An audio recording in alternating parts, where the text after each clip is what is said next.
Alright. Or so they say. This is 47 Oh, shit. of the episode. Of the Friday. Of the fucking Friday night podcast. It's a Saturday night podcast. Saturday night iPod, baby. What it do? Coming through. Alright, I shouldn't be so happy. We're gonna talk about death. Why not? Death for some people. See, look, that's the thing. We need that's one thing we need to maybe think about is like. It's not always a negative thing. Is to reassess our view of death. You know, like we're so used to people die, we get sad. You know what I'm saying? We look at. You should respect. You should mourn. It should be a little sad, right? Like I understand, of course, I understand having connections, and like I understand when people die young and this and that when they're taken from you suddenly. You know what I'm saying? I get that, but you gotta think of it like this. If it was a person that was unhappy or suffering, like physically or even mentally suffering here, bro, and they moved on, you can at least, you should be able to take some peace in saying that, yo, and I know they're not suffering no more. You know what I'm saying? Yeah, that's true. And someone told me, what about those babies that are born dead? What about those babies that get killed and this and that? You know what I'm saying? I'm like, all right, let me tell you about that. You have to imagine that every single one of us, before we came to this earth, made a contract with God. You saw Boss Baby. You know what I'm saying? You know how it goes. I did not see Boss Baby. All right, we need to watch Boss Baby, bro. You know what I'm saying? Insider info. So everyone. So you pick your parents though, right? I don't know. I've read things like on certain All right, hold on now. Now you making me sound like I'm making shit up. No. Look. But look, get it. Imagine that. Well, what is he doing, Boss Baby? He makes the contract saying what? He's gonna be a boss. Just watch the movie. Now, right. Imagine. I don't know. It's possible. Imagine. I'll watch it with you. Imagine that every single one of us made a contract with God before we came to this earth. Each and every one of us has a different contract with God, right? Some of us made a contract that said, "Hey, we're gonna come to earth and we're gonna die young. We're gonna suffer. We're gonna maybe not even make it to breathe earth air." And God is like, "Yo, are you sure you want to do this, man? Like, this is pretty sad." And that soul says to God, like, yo, you know what? I know, but my death will create a whole lot of love. You know what I'm saying? That's why I'm doing it. You know, I'm going on a kamikaze mission. I know, but it's for a better thing. You know, I know that the parents who lost me, the family who mourned, who lost me, they're going to feel in their hearts, they're going to remember me dying. They're going to hold their loved ones, they're going to hold each other a little closer because of me. You know what I'm saying? You see? I know it's hard. I know you look at it like, fuck, that sucks and this and that. But you looking at it 3D here on Earth picture, bro. There's a universal galactic picture you gotta think about. You know, like that's how you gotta look at it. Wow. What was even the fucking question, bro? Death, like dealing with death. So how do you deal with death, Chris? What have you gone through in your life to deal with death? I've been blessed where I haven't like my mom. She's lost a lot of people in her life that are close, right? Yeah. Because she's older. She's. We ain't gotta put that in person. Yeah, How dare you? That's she's a lady. Young, that's a lady. She's very young, is what I was gonna say. There you go. There you go. But recently, a coworker of mine, who I saw, like, when you work with somebody, you see them sometimes more than you see your family. For sure. Right, and so there was this dude I worked with, and he was about my age, and he died recently. Give his name. Put it out there. Henry Crawford. What's up, Mr. Henry? Yeah, man. R.I.P. Rest in power.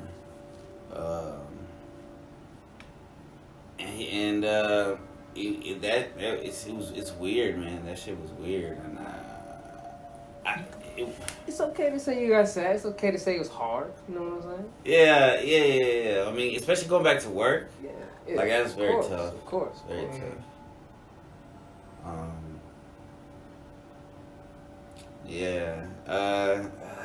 I don't know. I recorded like a little vlog because when he did die, it was that day where it snowed. Yeah.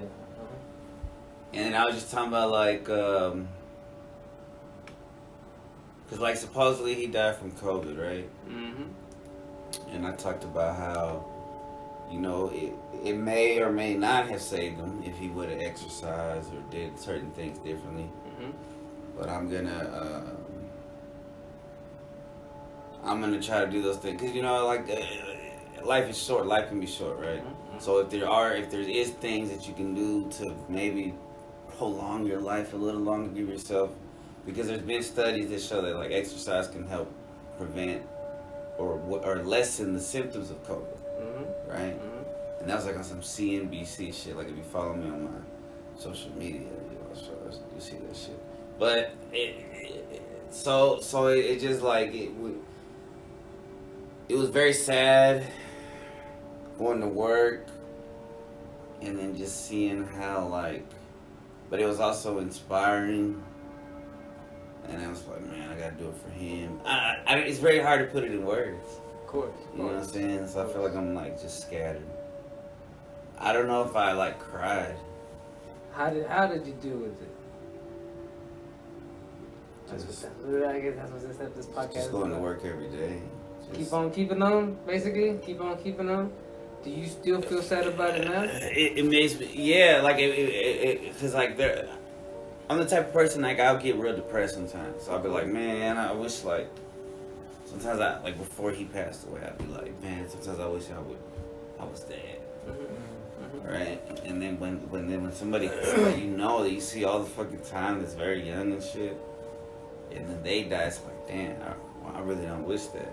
You know what I'm saying? Even in my darkest times, like, well, it's just like, it made me, so I guess me coping is me changing my life a little bit. I think that should always be like a beautiful thing too. It's this what life is life is about. You got to deal with the losses, and that should be a beautiful thing. It's like Albino was saying, don't look at the negative side of it all. Yeah, it's sad, but always cherish the memories and everything you shared with that person, and the positive side of like, I'm going to carry these memories and cherish it with somebody else, or carry it on forever to remember that person. It's the sad part of life, but it also makes you look at the good part, of being alive and being, having life. Right. Yeah, I do feel like I like a little bit of his essence. I care a little bit now. Out of grief comes growth. You know what I'm saying? If you handle it the right way. You know what I mean? But yeah, that's how it should be. You should maybe adopt him as one of your spirit guides. You know what I'm saying? That way you keep him with you. That way the message that you kept, that you said like, I don't wish I died anymore. I understand a little bit more about how precious life may be. You know what I'm saying? Because of him. So yeah, you should keep him as one of your spirit guides so that you do constantly remember that. Like, I might be in a down state, but because I remember Mr. Henry, I'm not going to get to the point where I'm like, oh, I wish I was dead. You know what I'm saying? Yeah. That's a good thing. Yeah. Yeah, bro, and like that like when he passed, like I was thinking about him and shit, and I saw like a cardinal, and those represent angels, and I feel like he might have been like, before he moved on or whatever, he might have communicated to me or something, or maybe that's just God saying like, it's all good. What's crazy is like his dad had passed, and then his sister passed after he passed, and the mom's alone. The mom was on the news saying that she's like, I feel like if we all get the vaccine, and it's like, and it's still experimental, man. That's before they withdrew the Johnson & Johnson, but and then I find out, and I already told Vino off air, but so like my dad came from Mexico with a few friends, with a few homies. One of his homies became a pastor, and that pastor has a couple kids, and one of his kids was a boy who's about my age. Me and Vino's age. He was about to be 13. He was living alone, like he was separated from his girl. When they found him yesterday or the day before that, dead, and they don't know how yet or why. So they're doing the autopsy and shit, and they haven't got back to my mom yet. So I have like so many questions, right? I'm like, did he get the vaccine? Did he do this? Was he sick? Did he, what was happening? But I know that he was like, he looked a little, overweight, but also he was like separated from his girl. I wasn't really close to him. I have no idea what was going on in his life. I don't know if he killed himself, Then don't kill yourself with the questions until you get the answers. Yeah, I don't know why I went down that rabbit hole. What I'm saying is, that's two people within 1 year that's about my age, and it's kind of like God saying like, you're alive for a reason, maybe, or some shit, and you need to do something. It's like, don't waste it. Yeah. Every fucking moment, man. Yeah. Mm. You should. You should appreciate the life you have and take care of it. You know what I'm saying? Take care of yourself. Right. Take care of yourself. Yeah. Like you said, these are dudes that had situations in their life where they didn't necessarily take care of themselves. One, maybe emotionally, you know, and didn't have his shit together. Like you say, separate. The other one might have not been a very healthy individual. You know what I'm saying? That might have not have benefited his, you know, his living. Yeah, you know, you say to yourself, yo, I'm not gonna do that. I'm gonna try not to have any beef, any drama with people. I'm gonna try to take care of myself as well physically. You know what I'm saying? So that so I can be at peace and not and extend and keep my life as you know, as fresh as possible. You know what I'm saying? So it doesn't wither. Mm. You know what I'm talking about? What about you, Romo? You want to talk about how you've dealt with death? I mean, I've dealt with death, maybe really losing people, somebody close to me, maybe 4 times in my life. First time I experienced it was when my grandfather passed away in a construction accident. Damn. That was the first time I ever really dealt with it.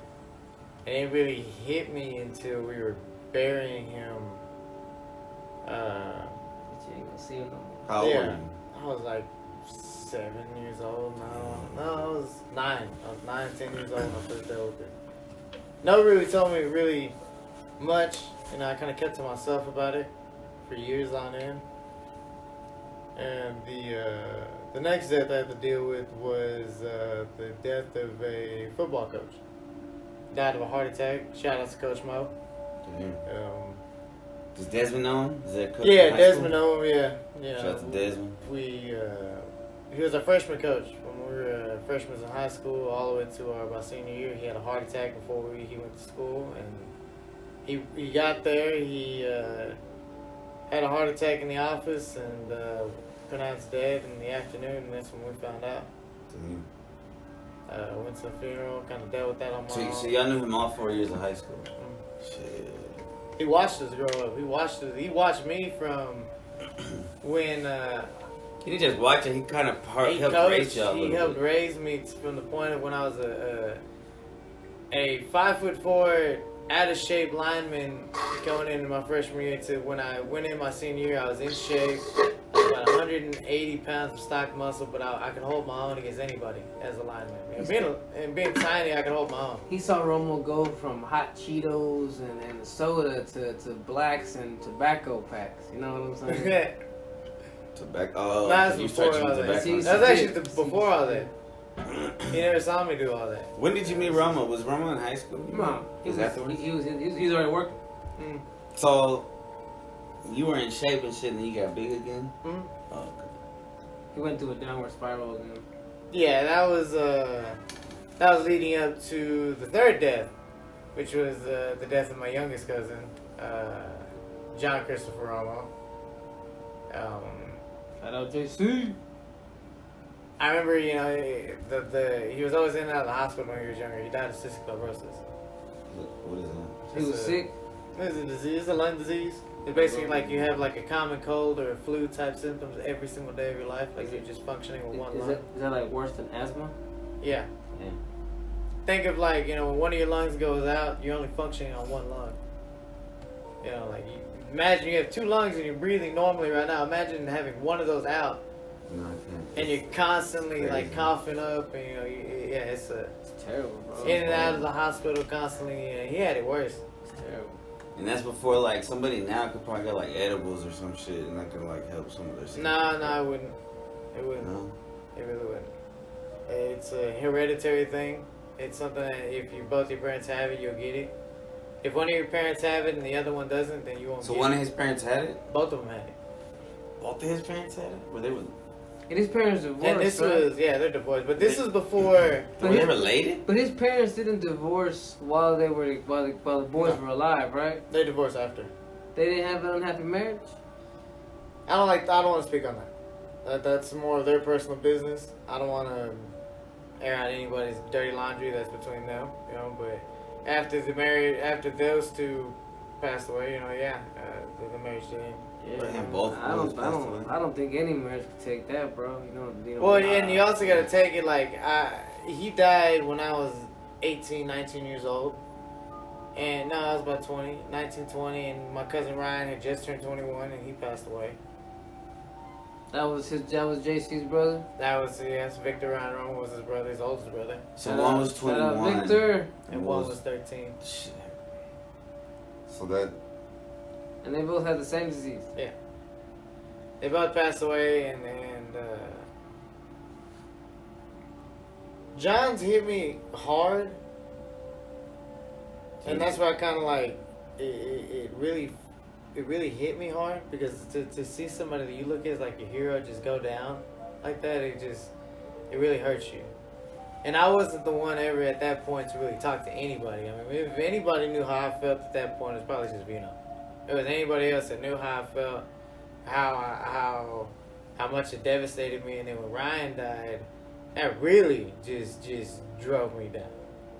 And if it wasn't for people like Vino, if it wasn't for other people that were there for me at that point, I probably would have spiraled out of control. I probably would have been alcoholic. I probably would have committed suicide, and I was at that point too, because the way that things ended between me and Ryan, we mended everything. That's why one thing I'm always thankful for. The last year that he was alive, we kind of didn't speak when we should have. It was just petty differences, petty things that happened, and it's one of the biggest things that I have regret for. But the one thing I look at as a blessing is that we were able to kind of mend it before he passed on, and forgive each other for it. But after he passed and we buried him, I just was lost for a little while. I just went to alcohol, smoked weed, chew tobacco. Dancing with the devil over there. It was a whole bunch of things. It was a dark time. But at some point, I really had realized, took some psilocybins that really let me know that they were good and that I should start living in the memory of them. You listen And to stop. Nails. That's what they would want you to do. Pretty much. They want you to be positive. It was to the point of like, it's not only just for you. You've also raised a little one since you were 16 to be who he is today, and that's who you live for too. And then two other ones that came up after this. It was my two nephews that were born after these two deaths too. So in a way, I had to,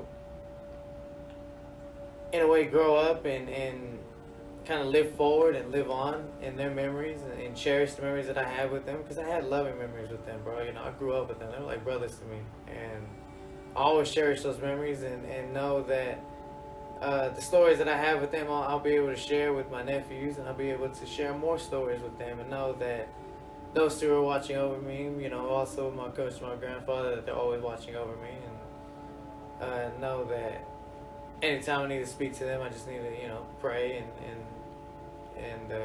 You're like your spirit guides, like Vino was talking about. pretty much, and know that they're good and they want me to be doing good too, and taking care of myself and taking care of my grandmother and everybody else. And yeah, I guess what I learned in both those losses was to, just stop looking at the negative of it all, because that's what I was looking at. And trying to find an escape from it all instead of facing it head on and saying, it's okay to feel this way, and it's okay to miss them. But what's not okay is to tarnish their memory and to tarnish your name because you want to stop living because they're not alive. That's not okay. Right. That's not what they would want. Right. Imagine if you did, do the deed and you cross over and they're right there, they're going to say, damn, bro, what the hell? You know what I'm saying? Like, that's definitely not what you're supposed to do, bro. Now you're going to hell. We were waiting for you right here, green pastures, you know what I'm saying?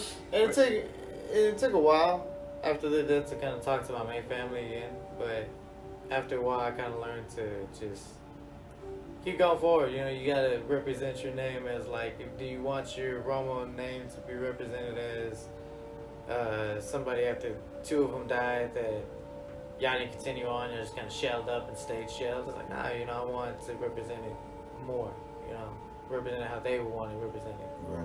in honor of them. Cause you gotta to be like that. Like some people would say, "Oh, a person like that is weak," but to be them, they gotta be fucking stronger than normal people. It's kind of like when 9/11 happened. A lot of people, including the people who were behind 9/11, probably wanted the whole country to go into a state of fear, state of panic mode. But do you remember what happened in New York? All the mofos came together, bro. What is that? Lint Why is it from the universe. Nah, from my socks. Why'd you put your lint socks on my phone? Nah, from the top, not from the bottom. That's only been 20 minutes. So anyhow, they expected us, the country, the world, to go into fear mode. But like I said again, in New York, they went into like united mode, bro. All those people who you thought would like just become haters and fuck you, blah blah blah. Nah, bro, they came together. You know what I'm saying? I remember the time that the music industry at that moment, everything was peaceful, was loving for a second, bro.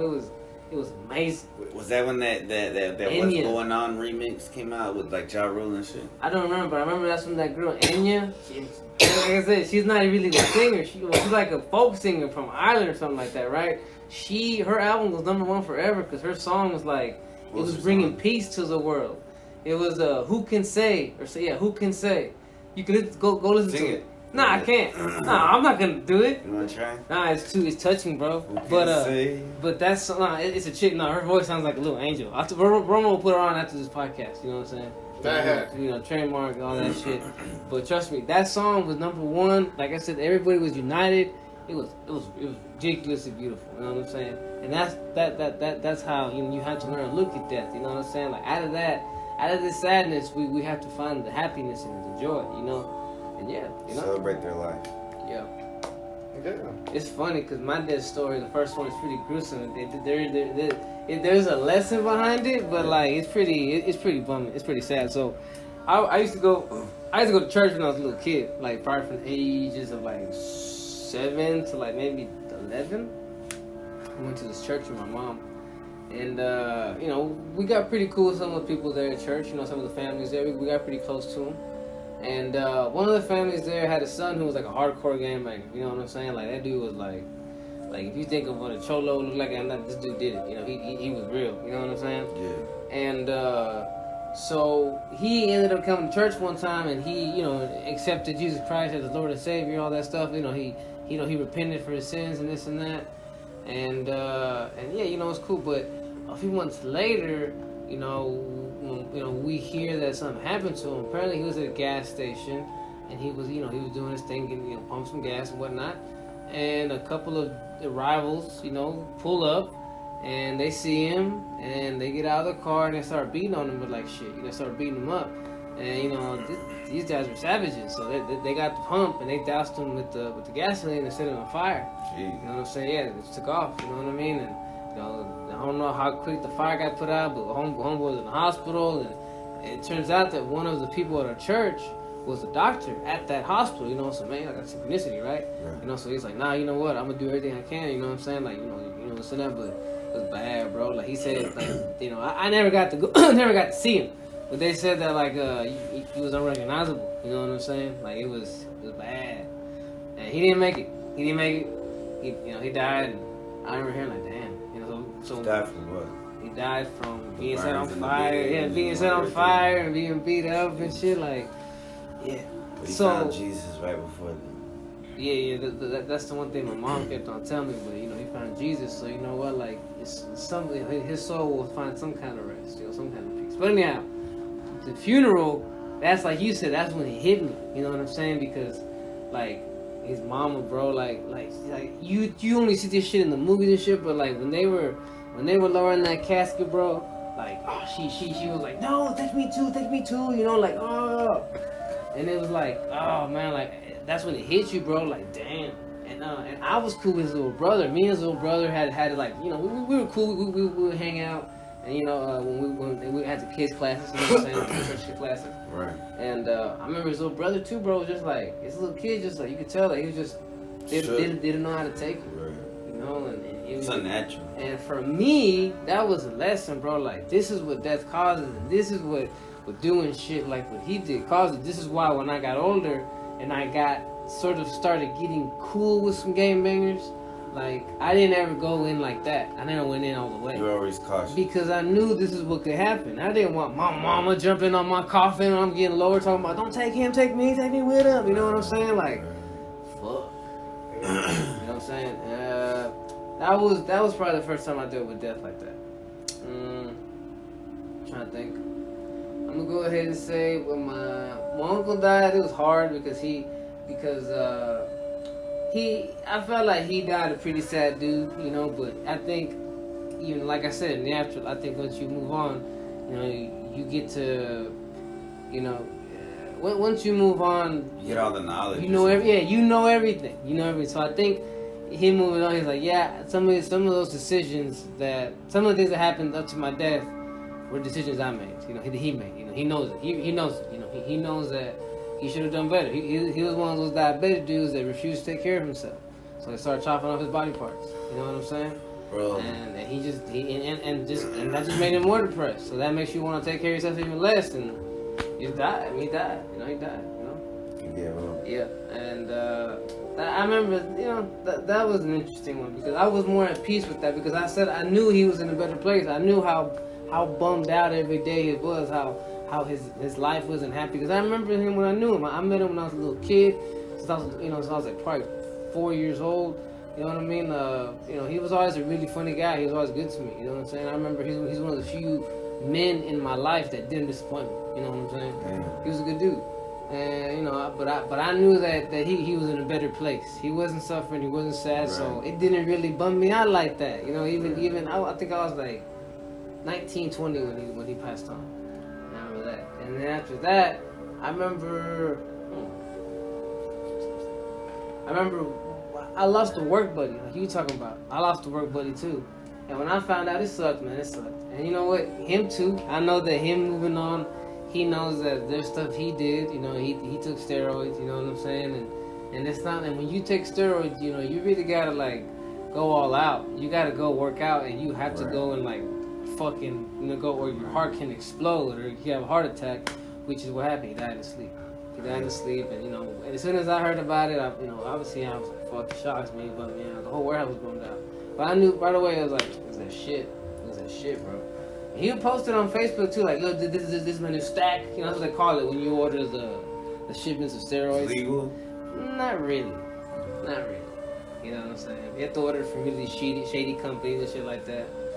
But that one was sudden to me, and also I felt like, damn, you know, because this dude was doing stuff. He was a good dude too, you know, like. Young? Yeah, he was young, as in like he was older than me, but he was probably like barely 32, 33, you know, when he died. He wasn't that old yet. Right. I was like 27. It was a few years ago. Did you know? You were 30. But yeah, you know, like I said, this dude was doing stuff, and I remember he reminds me kind of you, bro, because like him and his sister, like. They were almost like in it just together because the mom had died a while ago. So I don't know about the dad or whatever. But I just know that whenever he posted up on Facebook, it was just him and his sister. They were talking, you know, they would always remember, you know, pictures of mom up, R.I.P. mom, we missed you, blah blah blah. So I'm like, I feel like it's just them two. And then him dying, man, that sister's by herself now. You know what I'm saying? And he had met this chick, you know, he had known in high school, and she had 2 kids, right, from some other dude, but. He started, you know, they got cool. He didn't give a fuck that she had 2 kids. He took her in, bro. He bought a house for her and the kids, and he was taking care of them, bro. He was taking care of them. He was giving those kids a good life. You know what I'm saying? He was giving that lady a normal life instead of having these dudes beat on her and shit. You know what I'm saying? Which is, you know, which is what she had been through. You know, typical mesquite shit. You know what I'm saying? But that's typical mesquite shit. Yeah. That's hey, for you know, that's a big truck and, you know, tobacco chewing.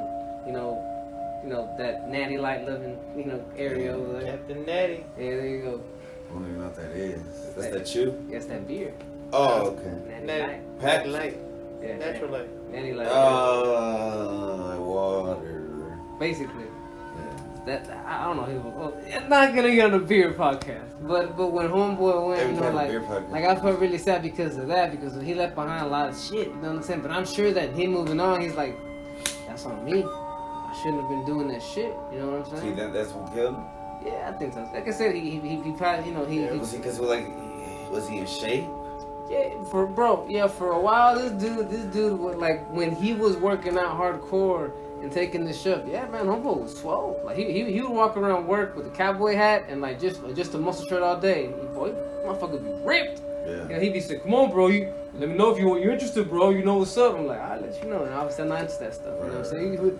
But he you know, he wasn't like an asshole. He was like a douchebag. You know what I'm saying? He was a real laid back dude. You know what I'm saying?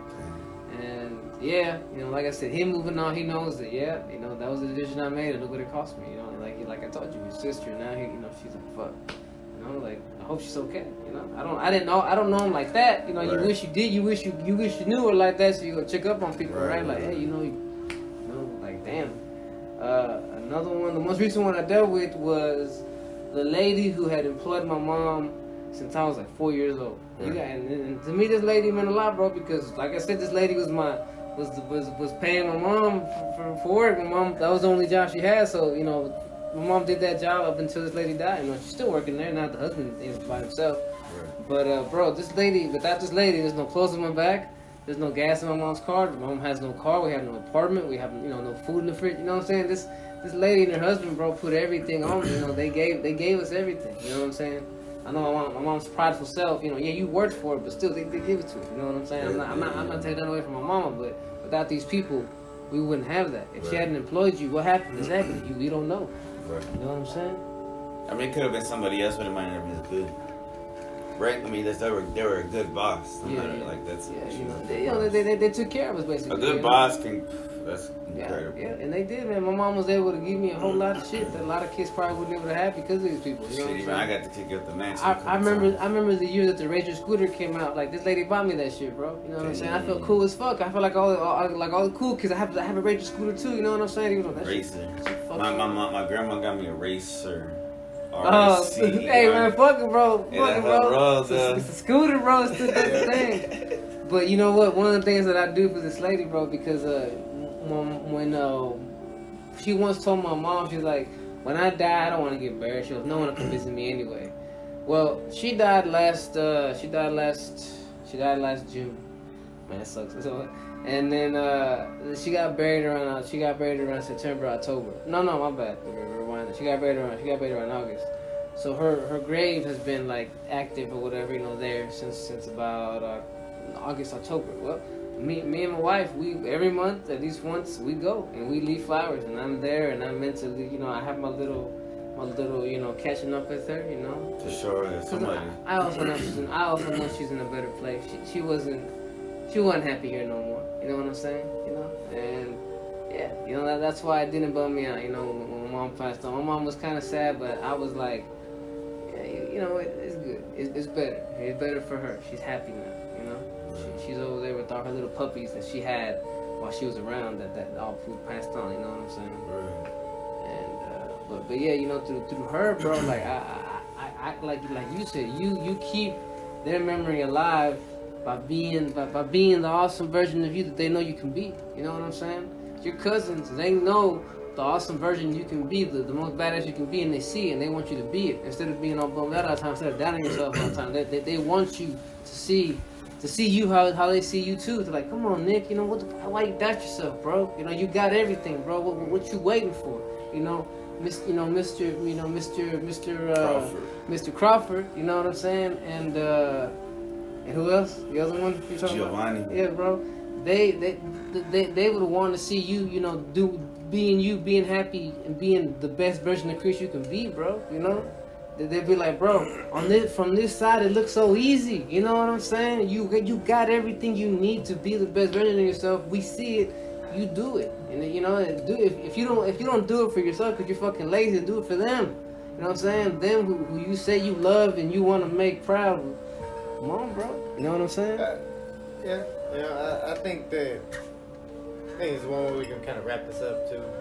I think we all, when we deal with death, we kind of get swept up in a lot of the cliches. Not the cliches, oh. You know, but the negative aspects of it. Not the negative, but the negative feelings. You know how everybody's feeling. You know, all sad and you know this and that. And I think the one thing that I it was hard for me to do, but I was able to do was keep a straight face and not try to show too much emotion towards it, but to try to show more of a lighter light, to be that light in a sea of darkness for everybody else, and to be that beacon of like, you know, this is a sad moment, but you know, there's gonna be positive things out of this. You know, don't feel too sad, and always try to remain that light. And that is what happened with me in mine. Was I was able to find that light within myself and to shine it. And so now when I go and hang out with my family and go be with them, that's what I am. You know, I'm just I show love to everybody else around me, and I cherish, you know, them being there. You know, because I don't know if they'll be there the next day or the next year or such and that. Yeah, we get swept up in that negative sea, and we should all try to be that positive light when things like that happen. You know. You never know. You could be older, and then somebody that you know could be in that same spot that you were in at that same age, and you could be able to guide them through it, instead of allowing them to fall in a sea of darkness. You know? Yeah, man, I agree, and I try to do that at work too. I gotta be that for the kids and for the, you know, because there's kids that were cool. You know, that's kind of crazy for kids too. Students and shit. Just being positive, man. Yeah, and then when you're a positive light to others, you become a positive light to yourself as well. Yeah, because yeah, you know, it's simple. Sometimes showing others how awesome, you know, someone can be gives them hope. Like, oh, you know what? I can do it too. And that's really what it should be like. It shouldn't be like, oh, this person is like this, so I'll never be like that. Let me just follow them. Nah, fool, like, you should look at it like, if this dude can do it, I can do it too. You know what I mean? No matter what. What's different about me than them? Nothing. I could tell you the one thing I always remember from John's death was he spent so many years at Children's Hospital that he knew almost every nurse up there. Like almost every single nurse that worked on every floor or so. They've all seen him or whatever. And before he passed, it was just the amount of people that came to his room to just say goodbye. It was a line outside of his door of how many nurses came just to come say goodbye. And that to me showed at just 13, 12 years old that this kid touched this many lives. Damn. And real time. It really go for me that in my life that, you know, that's not how I want, you know, my end of life to be. I hope everybody's living their own life at my death or whatever, you know, doing their own thing. But to know that I've touched that many people, to know that I've made an impact in that many people's lives by just being who I am and being positive and remaining positive towards people. Shit, even just half as many as he did. Yeah, that should be the goal, to leave behind love. You know what I'm saying? You know what I'm saying? That like, you know, when you know, like when someone passes on, instead of you being upset, you be like, damn, I remember when they did that shit, bro. Man, that awesome. You know, I remember Rumble beat Doom in 3 days. Man, that shit was fucking awesome. You know what I'm saying? I remember Chris beat Romo twice in chest that one time. Man, I'll never forget that day. Yeah. You know what I'm saying? Yeah. Whenever Chris was like fucking for like hours, it was legendary. Whenever he was on stage and shit rapping in school, man. Nah, man, we gotta live in their memory and do good for them, man. 'Cause that's what they would want. That's what I would want if I could. You know what I'm saying? But yeah, I mean, that's our version of dealing with death. Episode 47, down the drain. And up your ass. That's the death of this episode. R.I.P. Peace. Peace.